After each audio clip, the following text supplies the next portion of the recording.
Good evening, आप सभी का स्वागत है। वैदिक युगीन सभ्यता का जो सेशन है, आज इसे हम देखेंगे। और देखिए जो वैदिक युगीन जो ये सभ्यता थी भारत की, और जब तक ये हड़प्पा सभ्यता की खोज नहीं हुई थी, तो उससे पहले यह समझा जाता था कि यहाँ भारत में हमारे जो पहली जो सभ्यता है, वो वैदिक सभ्यता ही थी। ठीक हो गया? लेकिन जब हड़प्पा यानी कि सिंधु घाटी सभ्यता की जो खोज हुई, तो वो सभ्यता जो है इससे पहले की सभ्यता के रूप में वो क्या हुई, परिभाषित हुई। तो उसके बाद की सभ्यता जो मतलब ये है, यानी कि हड़प्पा सभ्यता के जो बाद की सभ्यता है, वो वैदिक युगीन है। ठीक हो गया? और हड़प्पा सभ्यता को हमने इसको समझ लिया है कि हड़प्पा या सिंधु घाटी सभ्यता एक नगदी सभ्यता थी। ठीक है? नगदी नियोजन के उद्देश्य से बनाई गई थी। और अगर हम वैदिक युगीन सभ्यता की अगर हम बात करेंगे, तो यह जो है ग्रामीण सभ्यता थी। बहुत ही इम्पोर्टेंट है, इन दोनों के बारे में आपको मालूम रहना चाहिए। अब देखिए, अब इसमें 2 चीज़ें आपको यहाँ पे सीखनी है, जो कि आज हम पार्ट 1 लेके आए हैं। पार्ट 1 में क्या-क्या आपको सीखना है। तो वैदिक जो युगीन जो सभ्यता है, यानी कि वैदिक सभ्यता है, ये जनरली 2 भागों में ये विभाजित है। पहली चीज़ आपको मालूम होनी चाहिए। जो फर्स्ट है, आपको उसे कहा जाता है ऋग्वैदिक। ठीक है? ऋग्वैदिक सभ्यता। और जो दूसरी होती है, उसे कहा जाता है उत्तर वैदिक सभ्यता। ठीक हो गया? उत्तर वैदिक सभ्यता। और इसी ऋग्वैदिक सभ्यता को एक अन्य नाम से भी जाना जाता है, या फिर इसे हम कह सकते हैं, ये पूर्व वैदिक सभ्यता। तो कुल ये मिलाकर आप बेसिक रूप से जान चुके हैं कि वैदिक जो सभ्यता है, इसे 2 भागों में यहाँ बाँटा गया है। जो फर्स्ट है, जिसे हम कहते हैं पूर्व वैदिक सभ्यता या फिर ऋग्वैदिक सभ्यता, और जो दूसरी है, वो है आपकी उत्तर वैदिक सभ्यता। तो इन्हीं में से जो ये आपका यहाँ पे आता है, पहला पार्ट आता है, इसको आज हम जानेंगे। और इसमें क्या-क्या ये जो है चीज़ें होती हैं, उनके संबंध में थोड़ी ये चर्चाएँ होंगी। तो चलिए हम करते हैं स्टार्ट। और उससे पहले मैं आपको यह जानकारी ये दे दूँ कि वैदिक युगीन जो सभ्यता है आपकी, ठीक है? तो अब ये वैदिक युग के ये नाम से, इसका नाम ये क्यों जो है जो यहाँ पर रखा गया, थोड़ा-सा इसके बारे में भी आपको मालूम होना चाहिए। तो देखिए वैदिक युगीन जो ये सभ्यता है, ये इतनी ये प्रचलित थी, यानी कि ये ग्रामों के रूप में यहाँ के लोग जो है ये क्या थे, निवासित ये हुआ करते थे। और सर्वप्रथम अगर हम शुरुआत में अगर हम बात करें, तो ऐसा माना जाता है कि आर्य जो थे, ये ठीक है, यही सर्वप्रथम जो है पंजाब और पाकिस्तान यानी कि पंजाब और अफ़गानिस्तान में आकर ये लोग यहाँ बसे थे। उसके बाद से क्या हुआ, वैदिक सभ्यता का जन्म स्टार्ट होता है। और एक ये जो साइंटिस्ट हैं या फिर इतिहासकार हैं, जिनका नाम है मैक्स मूलर। तो इनके द्वारा यह बताया गया है कि आर्यों का जो मूल निवास था, वो है मध्य एशिया माना जाता है। यानी कि वैदिक युगीन सभ्यता के निवासी जनरली मध्य एशिया से आए थे। और उनके द्वारा ही निर्मित जो सभ्यता है, जिसके बारे में हम अब देखने वाले हैं, उसे वैदिक सभ्यता के नाम से जाना जाता है। ठीक हो गया? इसका मतलब यह है, शुद्ध अर्थों में आर्यों के द्वारा निर्मित सभ्यता को ही वैदिक सभ्यता के नाम से जाना जाता है। और यह एक ये क्या थी, ग्रामीण सभ्यता थी। और जहाँ पर भी आर्यों का नाम आता है, तो सबसे पहले आपको यह बात ध्यान में रखनी होगी कि इनकी भाषा संस्कृत थी। ठीक है? तो चलिए आगे के लेक्चर को अब हम शुरू करते हैं। तो देखिए, अब इसमें यहाँ पर क्या-क्या ये चीज़ें हैं, इनके बारे में हम जान लेते हैं। तो जिस काल के इतिहास की जानकारी हमें वैदिक साहित्यों से ये प्राप्त होती है, उसी काल को वैदिक युग के नाम से हम जानते हैं। तो दूसरा आपका यहाँ पर ये जो आपका ये पहला पॉइंट था, मैंने आपको अभी समझा दिया था कि आर्यों के द्वारा निर्मित सभ्यता को वैदिक सभ्यता के नाम से जानते हैं। और दूसरा पॉइंट आपका ये है कि जिस युग की जानकारी हमें वैदिक युगीन सभ्यताओं से प्राप्त होती है। और ये वैदिक साहित्य कौन-कौन से हैं?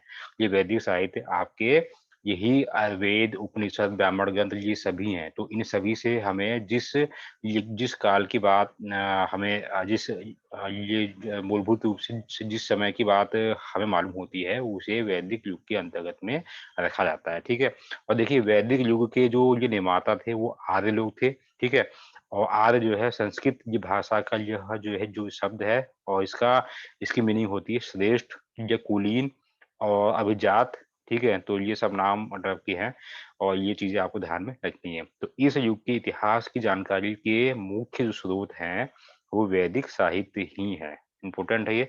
अब वैदिक साहित्य कौन-कौन से, थोड़ा-सा इसके बारे में हम देख लेते हैं। ऊपर की बातों को हमने देख लिया, तो वैदिक साहित्य के अंतर्गत में वेद और ये ब्राह्मण, आर्यक और तथा उपनिषद आते हैं। ठीक है, ये बहुत ही इम्पोर्टेंट है और यही इनके लिखने का ये क्रम भी है। तो सबसे जो पहले जो है वेदों की जो है रचना हुई थी, वेद जो है ये होते हैं 4 प्रकार के होते हैं और इन ये चारों के बाद में ब्राह्मण ग्रंथों की ये यहाँ पर ये होती है रचना, और ब्राह्मण ग्रंथों के बाद में आर्यक ये ग्रंथों की रचना होती है और इसके बाद में अंतिम रूप से उपनिषदों का ये लेखन होता है। ठीक हो गया? अभी आगे की ओर जैसे-जैसे हम जाएँगे तो इसके बाद में क्या है कि ये पुराणों की भी रचना होती है, और हालाँकि मैंने आपको इतिहास के सेशन में समझाया भी था कि पुराणों का जो ये लिखे गए हैं, ये किस वंश के शासनकाल में लिखे गए हैं, ज़रा आप लोग मुझे आंसर ये दीजिए। ये मैंने आप लोगों को लास्ट के या बीच के कभी सेशन में समझाया होगा। अब देखिए वेद की जो भी बात अभी आई थी, वेद हमारे वेद टोटल जो है कितने हैं, वो 4 हैं। ठीक है? अभी नाम आएगा। तो देखिए वेद जो है ये विदुष ये धातु से ये निकला हुआ है, जिसकी मीनिंग होती है जानना या फिर क्या होता है ज्ञान। ठीक है? वेद का ही शुद्ध आर्थिक जो शब्द होता है, इसका मतलब होता है टू नो या फिर टू परफेक्ट नॉलेज, जानना या फिर शुद्ध रूप में जो ज्ञान। ठीक है? और वेदों को श्रुति साहित्य के नाम से भी जाना गया है। कई बार सवालों में आता भी है कि वेदों को किस नाम से जाना जाता है। तो इतनी चीजें आपको फिलहाल ध्यान में रखनी होंगी। ठीक है? तो अब चलिए, अब देखिए अब एक ये नाम आता है, ये कृष्ण द्वैपायन करके। तो इन्हीं को वेद व्यास अथवा वेदों के संपादक के रूप में भी जाना जाता है, और ये नाम कभी-कभी एग्ज़ामों में आ भी जाता है। तो यानी कि अगर वेदों की संरचना संरचना की बात हम करें, तो इनका नाम ध्यान में जो है रखना पड़ेगा। ठीक है? तो वेद व्यास। चलिए आगे हम बढ़ते हैं। अब देखिए ये कभी-कभी सवालों में सिंपल सा दे दिया जा सकता है कि वेदों की रचना किसने की? तो वेद व्यास, ये शाब्दिक शब्द में भी वहाँ पर दिया जा सकता है। ठीक है? अब देखिए, अब वैदिक साहित्य आज हमें जिस रूप में भी प्राप्त होते हैं, उन्हें जो है संहिता के नाम से जाना जाता है, और मैंने आप लोगों को लास्ट के बीच के भी सेशन में समझाया था कि वेद जो ये 4 प्रकार के हैं, उन्हीं को संयुक्त रूप से, कलेक्टिव रूप से संहिता के नाम से जाना जाता है। ठीक हो गया? यानी कि वो हमें जिस रूप में अभी वर्तमान में प्राप्त हुए हैं।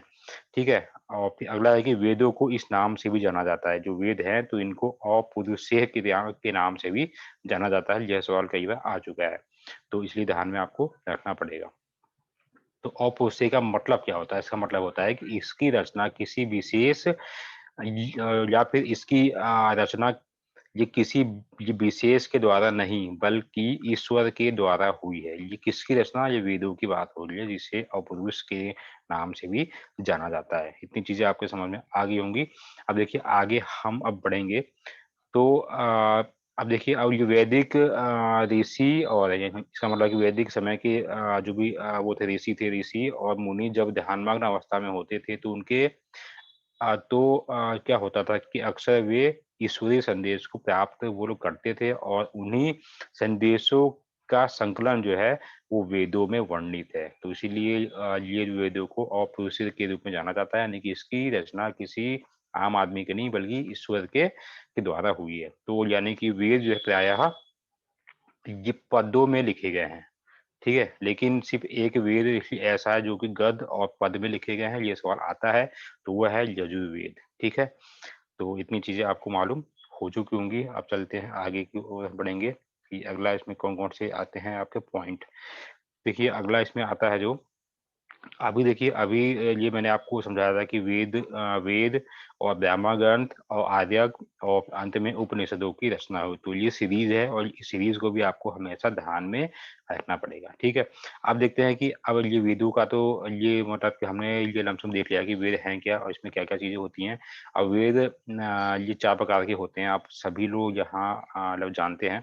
अब देखिए वेदों के अगर बात करेंगे तो ये ब्राह्मण ग्रंथ अब हैं क्या? तो ये ब्राह्मण ग्रंथ ये वे ग्रंथ हैं जो कि वेदों के मंत्रों की व्याख्या करने के लिए लिखे गए हैं। ठीक हो गया? अब देखिए अब इसको अच्छे से समझो। अभी एक नाम अभी आगे आएगा वेदांग, है ना? वेदांग है क्या? तो वेद, ब्राह्मण ग्रंथ आर्यक और उपनिषद के बाद में वेदांगों की रचना होती है, उसके बाद में जो है पुराणों की रचना होती है। तो देखिए अब जो मूलभूत जो साहित्य है वो है वेद। उन्हीं वेदों के स्वरूपों को आगे जो है संकलित या सही रूप जो है दिया गया है, उन्हीं में से एक नाम आता है ब्राह्मण।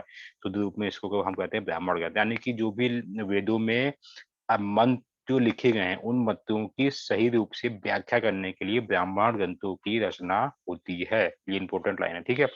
अब देखिए वैदिक साहित्य और ये धर्म का ये पूरा ज्ञान इन इन जो ब्राह्मण ग्रंथों में वर्णित है, ये भी इम्पोर्टेंट है।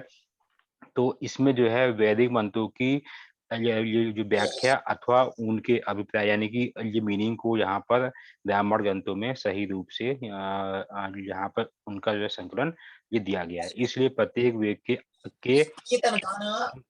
अपने अपने साहित्य हैं। ये चीजें इंपॉर्टेंट है, ध्यान में रखना पड़ेगा आपको।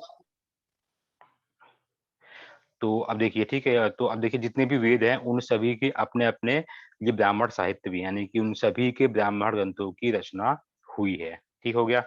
अब देखिए अब उन्हीं ब्राह्मणों में एक नाम आता है शतपथ ये ब्राह्मण करके, ये भी नाम आप लोगों ने कई बार जम्मू में भी देखा होगा। तो शतपथ ये ब्राह्मण ये ग्रंथ है, इसमें क्या चीज़ वर्णन है? इसमें ये कृषि की ये जो चारों ये क्रियाओं का जीक से यहाँ पर देखने के लिए ये मिलता है और इसी में 2 प्रकार के समुद्र का भी उल्लेख देखा गया है। ठीक हो गया? इतनी चीज़ें आपको फिलहाल जानना पड़ेगा। शुद्ध अर्थों में कहें कि कृषि से या कृषि की जानकारी देने वाला ये ब्राह्मण ग्रंथ कौन-सा है? तो वो है शतपथ ब्राह्मण। तो ये भी सवाल आ चुका है, इसलिए इन चीज़ों को माइंड में रखिएगा। चलिए बढ़ते हैं आगे को हम अगला पॉइंट देखते हैं कि अगला पॉइंट क्या है? अब देखिए अब उसके बाद में ब्राह्मण ग्रंथों के बाद में आते हैं आर्यक। अब इनकी रचना होती है, अब ये हैं क्या चीज़ देखिए, अब ये भी जान लीजिए, ठीक है? तो देखिए आर्यक हैं क्या? तो आर्यक जो है ये आर्यक शब्द से ये निकला हुआ है और जिसकी ये मीनिंग होती है जंगल। तो इस प्रकार जो है आर्यक जो है उस साहित्य का नाम है, जिसे नगरों से दूर वन प्रदेशों में ये बैठकर उनकी रचना हुई है और वहीं पर उनका पठन-पाठन भी हुआ। ठीक हो गया? तो आर्यक का मतलब होता है जंगल और इनका लेखन, पठन-पाठन सब जो है शहरों से दूर उस समय वो जंगलों में हुआ करता था, गुफाओं में। ठीक है? तो ये इम्पोर्टेंट ये चीज़ें हैं और ये ग्रंथ जो है मुख्यतः ये मुख्य रूप से उन ये गृहस्थों के लिए ये जो है रचे गए थे, ये जो है जो गृहस्थ जीवन का जो त्याग और वानप्रस्थ जीवन में प्रवेश लेकर वनों में चले जाते हैं, ठीक? उन उन लोगों के लिए है और वहीं पर ही रहकर इन ग्रंथों के आधार पर ईश्वर की उपासना और आदि आदि ये लोग करते हैं, यानी कि वो यज्ञ भी करते हैं, ईश्वर की उपासना भी इसी ग्रंथों के आधार पर ही करते हैं और इसलिए इसे वन साहित्य के नाम से भी पुकारा जाता है आर्यों को। ठीक हो गया? ये इम्पोर्टेंट है, ठीक है? ध्यान में हमेशा ही ये रखिएगा आप लोग। और आर्यक भी जो हैं ये जो भी इनका ये साहित्य है ये गद्य और ये पद्य दोनों में ही प्राप्त होता है। तो चलिए आपको ये ब्राह्मण जी ग्रंथ हैं क्या ये भी समझ गए, आतक है क्या ये भी समझ गए। अगला अभी हम देखते हैं उपनिषद, ठीक है? तो अगला पॉइंट जो आता है आपका उपनिषद है। तो देखिए वैदिक साहित्य का अंतिम जो भाग है वो क्या है? उपनिषद के रूप में जाना जाता है। अब इसका क्या मतलब होता है? इसका शुद्ध सा मतलब यही है कि शिष्य का गुरु के समीप में जाना। ठीक हो गया? तो अभी मैंने समझाया था कि आर्य का मतलब होता है जंगल, यानी कि जंगलों में सब कुछ चीज़ें ये सब चीज़ें पठन-पाठन यज्ञ ये सब चीज़ें होती हैं, उसी के ही बेस पर। तो वैसे ही जो अगला ये वैदिक साहित्य है, उपनिषद है, इसमें यानी कि गुरु का शिष्य का गुरु के समीप में जाना। तो गुरु के समीप जाने पर क्या होगा कि शिष्य को जो है ब्रह्म और या दर्शन या फिर अध्यात्म या फिर रहस्यमयी बातों की जानकारी दी जाती थी। उसी का संकलन जो है वो उपनिषद जो है कहलाता है, यानी कि उपनिषद उस संकलन का नाम है, उस साहित्य का नाम है जिसमें क्या होता है एक शिष्य जो है गुरु के समीप में जाएगा और वहाँ पर ये ब्रह्म दर्शन को वहाँ पे सीखेगा, ठीक है? तो उन्हीं का संकलन जो है उपनिषद के रूप में आता है, ठीक है? आई थिंक अब ये चीज़ें आप समझ गए होंगे। तो अब उपनिषद में ये कुछ नाम हैं, अब देखिए ये आर्यक ये साहित्यों के ही जैसे जो है उपनिषदों का भी जो ये लिखा गया है, ये भी गद्य और ये पद्य दोनों में ही लिखे गए हैं और सबसे ये महत्वपूर्ण और ये तथा सबसे ये प्राचीन उपनिषद जो है ये 2 हैं, कौन-कौन से हैं? एक है ये बृहदारण्यक और दूसरा है आपका छंदोग्य उपनिषद, ठीक है? तो इन दोनों का ये नाम फिलहाल आपको ध्यान में रखना पड़ेगा। चलिए आगे हम बढ़ते हैं। तो ये चीज़ें आपकी हो चुकी हैं। ये मैंने सब चीज़ें अब यहाँ पर आपको लगभग समझा दी हैं, यानी कि वैदिक साहित्य जो कौन-कौन से हैं। अब आते हैं वेदों की जो बात अभी हुई थी, तो वेद जो है टोटल ये है 4 प्रकार के हैं। ऋग्वेद है आपका, सामवेद है आपका, यजुर्वेद है आपका और अथर्ववेद है आपका, ठीक है? अब ये प्रथम ये तीनों वेदों के सम्मिलित रूप को, हालाँकि देखिए अभी मैंने आपको समझाया भी था कि ये चारों वेदों के सम्मिलित रूप को कहा जाता है संहिता, ठीक है ना? संहिता कहा जाता है। अब ये तो हो गया आपका। अब अगर यहाँ पे एक ये लाइन लिखी गई है कि ये शुरुआत के जो ये 3 वेद हैं, ठीक हो गया? यानी कि ऋग्वेद, सामवेद और ये यजुर्वेद। तो इनको सम्मिलित रूप से जो है जितरई के नाम से जाना जाता है। ये नाम केवल इतना याद में आपको रखना पड़ेगा। ऋग्वेद में विभिन्न देवताओं की स्तुति में गाए गए मंत्रों का संकलन प्राप्त होता है और यही ऋग्वेद जो है पूरे संसार का ये जो पहला वैदिक साहित्य है, ये भी आपको ध्यान में रखना होगा, ठीक है? इसी के बेस पर ही ये बाकी वेदों की रचना जो है वैदिक काल में हुई थी, ठीक है? अब देखिए ये सब चीज़ें आपको लूसेंट वाली ये जो बुक है उसमें भी वन लाइनर में ये सब चीज़ें ये जो मिल जाएँगी। अब मैं लाइन अगली पढ़ने वाला हूँ। तो इन मंत्रों का इनके ये मंत्रों का उच्चारण करने वाले जो पंडित होते थे पुरोहित, उन्हें जो है होत या होता के नाम से जाना जाता था, ठीक है? ये भी इम्पोर्टेंट है। और इसके उपवेद को हम क्या कहते हैं? आयुर्वेद। ये भी नाम आप लोगों ने सुना होगा आयुर्वेद, ठीक हो गया? यानी कि ऋग्वेद में उपवेदित यानी कि ऋग्वेद में रचित उपवेदों को आयुर्वेद के नाम से जाना जाता है और आयुर्वेद के संकलन जो मतलब लिखावट ये जो है लिखने वाले कौन है? इसके संकलन जो करता है, ये प्रजापत्य। तो ये नाम आपको फिलहाल ध्यान में रखना होगा। चलिए, अब यहाँ पर वेदों की एक संक्षिप्त रूप में हमने लगभग देख लिया कि वेद में ये क्या-क्या चीज़ें हैं और ये क्या-क्या चीज़ें इनके लिए नाम में आता है। अब चलिए अब हम बात करते हैं ऋग्वेद वाले को, ठीक है? तो वन बाय वन वेदों को भी देख लेते हैं। तो ऋग्वेद में कुल मंत्रों की जो संख्या है ये तो कभी एग्ज़ाम में नहीं आती है। हाँ, लेकिन ये बेसिक रूप से इनकी सूक्तों की संख्या पूछी जा सकती है, ठीक है? सूक्तों की संख्या जो है 1028 हैं और मंडलों की संख्या भी पूछी जा सकती है, तो ये टोटल जो 18 हैं, जिसमें से 2 से 7 ये प्राचीन है और जो 8, 9, 10 जो है ये बिल्कुल ये नए मतलब ये लास्ट में जो जोड़े गए हैं, ठीक हो गया? तो देखिए अ, ऋग्वेद में जो भी मंत्र लिखे गए हैं, उनके संकलन को सूक्त के नाम से जाना जाता है, ठीक है? और यही सूक्तों की अगर हम संख्या यहाँ बात करें तो इनकी कुल संख्या 1028 है, तो ये आपको ध्यान में रखनी है।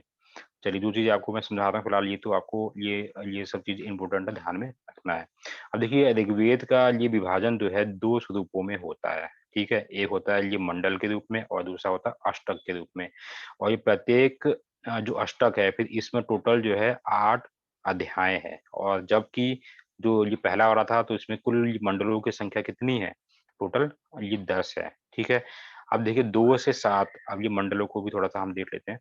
कि जो ये मंडल 2 से ये 7 है, तो इस मंडल के बीच में जो भी चीज़ें आती हैं, उन्हें वंश मंडल, गोत्र मंडल या ऋषि मंडल के नाम से जाना जाता है, कई बार सवालों में आया है। और ये मंडल जो है ऋग्वेद में सर्वाधिक ये प्राचीन वाले ये मंडल है, अभी मैंने आपको समझाया था। अब देखिए सर्वाधिक अब इस ऋग्वेद का सर्वाधिक नवीन जो है मंडल, वो आपका ये पहला और ये 10वाँ है, ठीक हो गया? जो 8वाँ है और जो 9वाँ है उसके सबसे ये लास्ट में ये फर्स्ट और 10वें को जोड़ा गया है। अब आपके माइंड में आ रहा होगा कि सर जब ये प्राचीन 2 से ये लेके 7 हैं, तो ये पहला लास्ट में क्यों जोड़ा गया? अरे भई, ऐसी कंडीशन होगी कि ये 2 से और ये 7 से अगर पहले कोई चीज़ ऐसा आ रहा होगा, तो उसको जो है सबसे नंबर 1 पर जो भी रखा गया और दूसरे से लेके 7 तक उसको जो है फिर बाद में जो है रखा गया, यानी कि उनकी सीरीज़ को बाद में तोड़-मोड़ करके सही किया गया। तो इसलिए ऐसा कहा जा सकता है कि ये नया कौन-सा है और प्राचीन कौन-सा है, यही है मतलब, ठीक है? अब देखिए, अब हम पढ़ते हैं 2 से 7 वाला हमने देख लिया, ये कई बार सवालों में भी आता है, तो ये वंश मंडल से संबंधित है। अब देखिए 8वें मंडल की हम बात करें तो 8वें मंडल में विदुषियों के द्वारा रचित अनेक मंत्रों का संकलन यहाँ से प्राप्त होता है। इतना ध्यान में आपको रखना पड़ेगा। अब देखिए ऋग्वेद में अगला पॉइंट इसमें हम देखते हैं आगे, ऋग्वेद में जो है जो पत्नी को ये जायदस्तम के नाम से जाना जाता है, ठीक है, ये इम्पोर्टेंट है। अब देखिए ऋग्वेद के जो पहला मंडल है जिस ये क्या नवीन मंडल है, तो इस मंडल में इस बात का उल्लेख है कि अश्विनी के ने ये मनु को हल चलाना सिखाया, तो इसमें इन चीज़ों का वर्णन मिलता है। अब तीसरे अगर मंडल की हम करेंगे, जो कि तीसरा ये इसी मंडल को ये वंश मंडल के अधीन में ही आता है, 2 से 7 तक जो है वंश मंडल है, तो वैसे ही ये तीसरा जो आपका मंडल है, ये ज्ञाति मंत्र का उल्लेख इसी में ही हुआ है और यह मंत्र जो है, ये प्रसिद्ध सूर्य देवता सविता ये देव को ये क्या है, ये समर्पित है। ये इम्पोर्टेंट है, ध्यान में रखिएगा। अब देखिए 7वें मंडल की हम करें, जो चीज़ें इम्पोर्टेंट है वही जो है जो मतलब मेंशन है इसमें। तो 7वें मंडल की हम करें तो इसमें क्या है, ये प्रसिद्ध दास राज्य युद्ध का वर्णन यहाँ पर देखने के लिए मिलता है।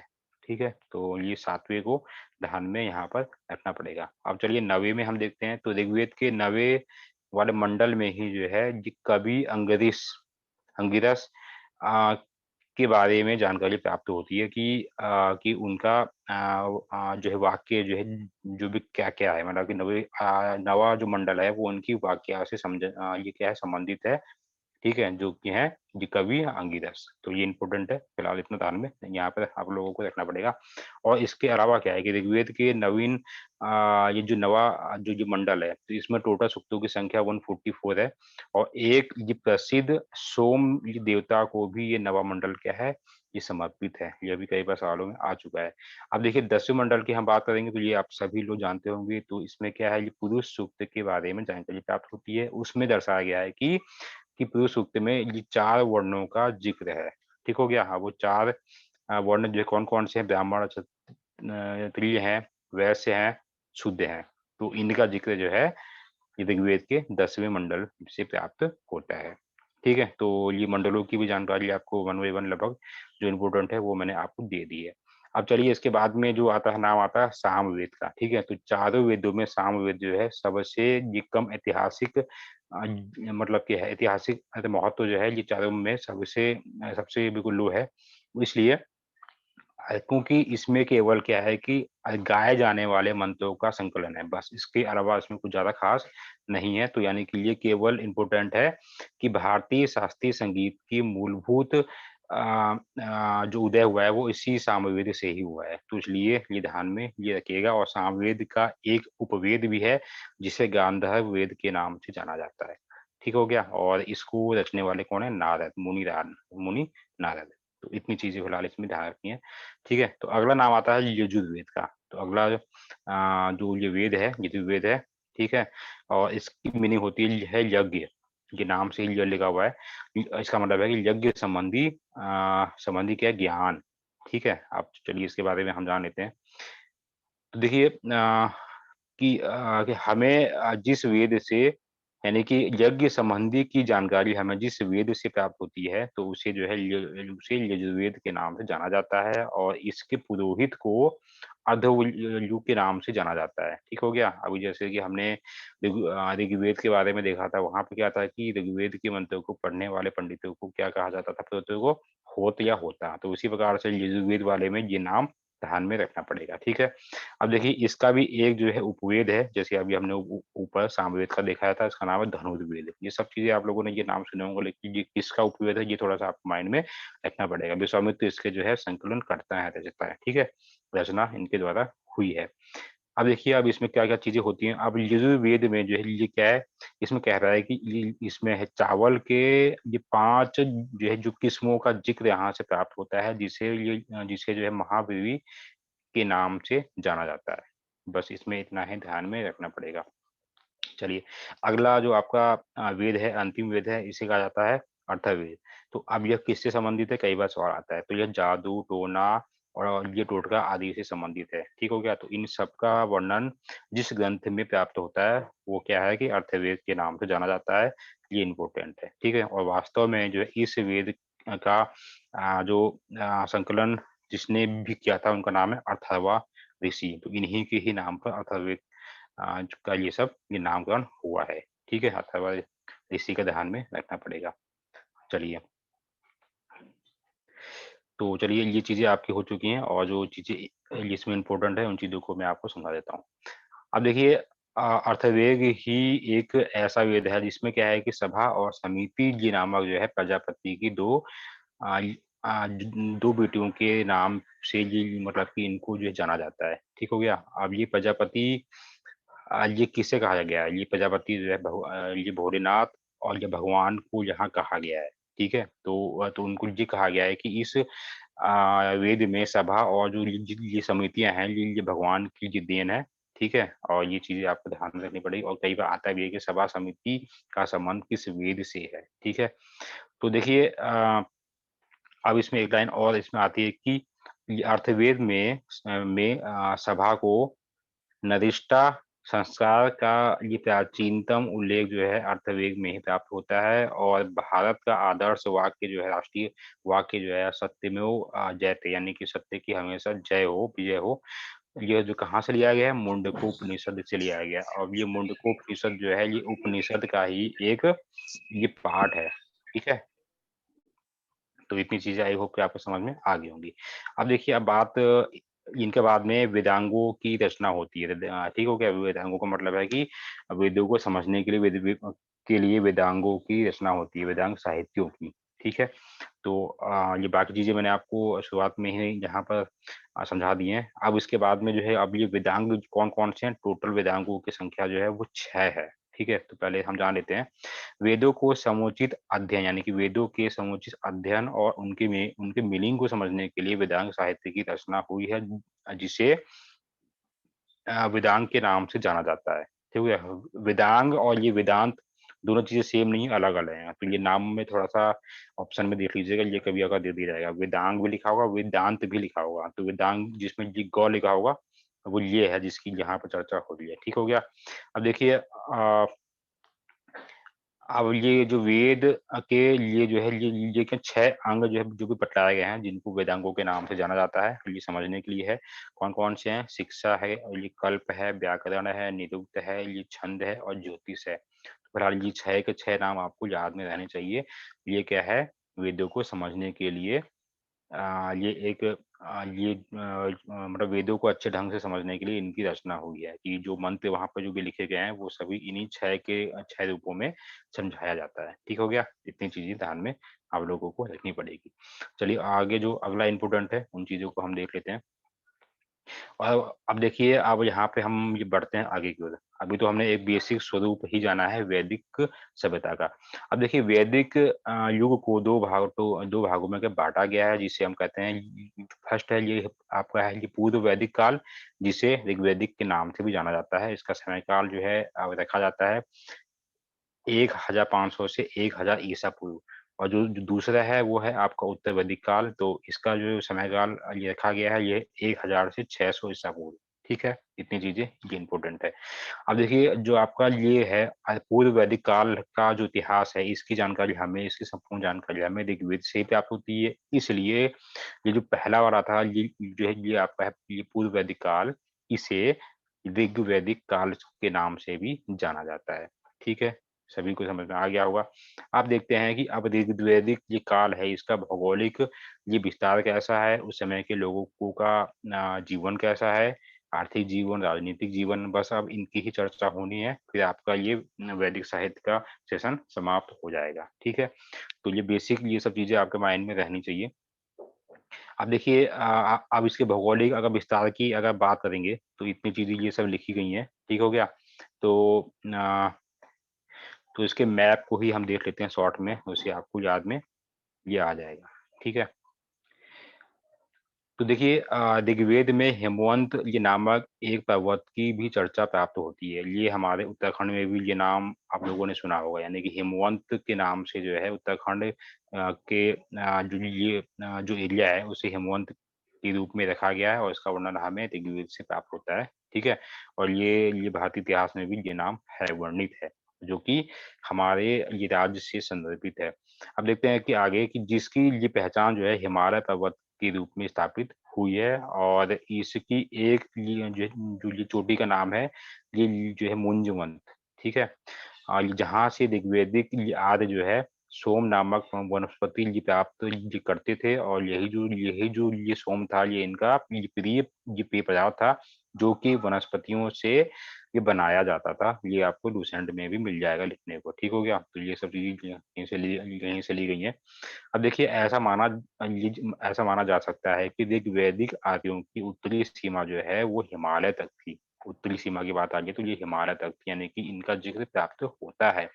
और जहाँ तक कि इसकी जो पूर्वी सीमा का अगर सवाल है तो ऋग्वेदिक में यमुना शब्द जो है अब वो 3 बार और गंगा शब्द जो है 1 बार आया है। तो ऐसा अनुमान लगाया जा सकता है कि ये जो है पूरब में ये यमुना तक ये क्षेत्र जो है ऋग्वेदिक वाला काल का ये यहाँ तक जो फैला हुआ था। ठीक है? तो ये चीज़ें भी सवाल में कई बार आ जाती हैं कि ऋग्वेदिक वाले काल की बात हो रही है तो यानी कि इसमें ऋग्वेद से ही सब कुछ जो चीज़ें यहाँ पे ली गई हैं, तो यहाँ पे चर्चा ऋग्वेद की ही होगी। तो ये वही बात कर रहा है कि इसमें गंगा का जो है 1 बार ही चर्चा हुई है, यमुना की जो है यहाँ पर ये 3 बार हुई है। तो ये भी सवालों में कई बार आता है, ये इम्पोर्टेंट है, ठीक है? अब देखिए अब अ, ये हिमालय का ये रीजन देख लिया, ये जो नॉर्थ साइड का यमुना वाला जो भी क्षेत्र है, ये आपका यह पूर्वी है, पश्चिमी में मतलब देखें हम तो अफ़गानिस्तान का पूर्वी वाला भाग जो कि पाकिस्तान से जो लगा हुआ है वहाँ तक और यमुना नदी के समानांतर ये आपका दक्षिणी वाला क्षेत्र हो गया। तो ये जो क्षेत्र ऐसे थे जो कि ऋग्वेदिक वाले काल से संबंधित थे, ठीक है? तो ये तो रहा विस्तार उनका। अब देखते हैं राजनीतिक जो जीवन कैसा था उत्तर वैदिक वाले काल में लोगों का। तो ऋग्वैदिक वाले काल की हम बात करें तो ये सबसे छोटी प्रशासनिक जो इकाई हुआ करती थी वो होती थी परिवार, जिसे जो है कुल के नाम से जाना जाता था। इस वाले डायग्राम में आप लोगों को दिख रहा होगा, सबसे छोटी इकाई जो है थी वो ये थी, फिर इससे बड़ी होती है ग्राम, फिर उससे भी ये बड़ा होता था ये मतलब ये 20 और सबसे बड़ा होता था ये जन। ठीक हो गया? तो अब ये सब चीज़ें हैं क्या जी? उनको बस शॉर्ट में देख लेते हैं। तो देखिए जो ये कुल होता था ये जिसको हम परिवार के नाम से भी हम जानते हैं, तो इसके हेड को ये जो है कुलप के नाम से जाना जाता था, ठीक है? और कई सारे ग्रामों का निर्माण करते थे तो अब जिसके जो भी प्रधान को गिदामड़ी के नाम से भी जाना जाता था, यानी कि कई सारे गाँवों का अगर कोई मुखिया होगा, तो इस नाम से जाना जाएगा, ठीक हो गया? और बहुत सारे गाँवों को अगर हम जोड़ दें, तो वो क्या है कि वो विष का निर्माण करते थे, ठीक हो गया? और इसके हेड को विष्पति के नाम से जाना जाता था। मतलब आप लोग मेरी बात को समझ रहे होंगे, यानी कि परिवार का जो हेड था, उसे जो है उसे कहा जाता था ये कूलप और ये ग्राम के हेड को कहा जाता था गिदामड़ी और ये विष के हेड को कहा जाता था ये विष्पति, ठीक है? चलिए क्लियर है। अब देखते हैं ये जन, तो बहुत सारे ये विषों को ये क्या करते हैं ये लगा जोड़ के और ये जन का निर्माण होता था और जिसके हेड को जो है राजन कहा जाता था। तो यही जो है राजन जो है जो भी शब्द है बाद में राजा के रूप में परिवर्तित हुआ, ठीक हो गया? तो इतनी चीज़ें आपके माइंड में सेटअप हो गई होंगी। यानी कि सबसे जो बड़ा है वो आपका हो गया ये जन, उससे छोटा है आपका 20 और इससे छोटा है आपका ग्राम और इस ग्राम से छोटा है आपका फैमिली या इसको हम कहते हैं ये कुल। तो ये 4 चीज़ें हैं और ये चारों के हेड को क्या कहा जाता है मैंने आपको समझा दिया। चलिए आगे हम बढ़ते हैं। चलिए आगे जो इसमें इम्पोर्टेंट है इन चीज़ों को हम देख लेते हैं, जो चीज़ें बहुत ही महत्वपूर्ण है, बाकी चीज़ों को हम नहीं भी देखेंगे तो भी हो जाएगा। अब देखिए जो ऋग्वेद में 7वाँ जो ये मंडल अभी हमने उसमें शॉर्ट रूप में वो देखा था हमने जिसमें क्या था वर्णन दासराज युद्ध का ये वर्णन था, जो कि ये क्या है कि ये जो है पर्युष्णी नदी यानी कि वर्तमान में जिसे हम रावी नदी के नाम से जानते हैं, यानी कि रावी नदी के ये किनारे ये युद्ध जो है लड़ा गया था। इस युद्ध में 10 राजाओं का, ठीक है? 10 राजाओं का ये भरत जन के राजा सुदास के साथ में युद्ध हुआ था, जिसमें जो है सुदास ये जीते थे, ठीक है? यानी कि 10 अन्य जो राजा थे उनके साथ में मतलब कि जन के ये राजा थे एक सुदास, तो इनका युद्ध हुआ था और इस युद्ध में जो है सुदास जी की ये विजय हुई थी। इस युद्ध के में 10 राजाओं के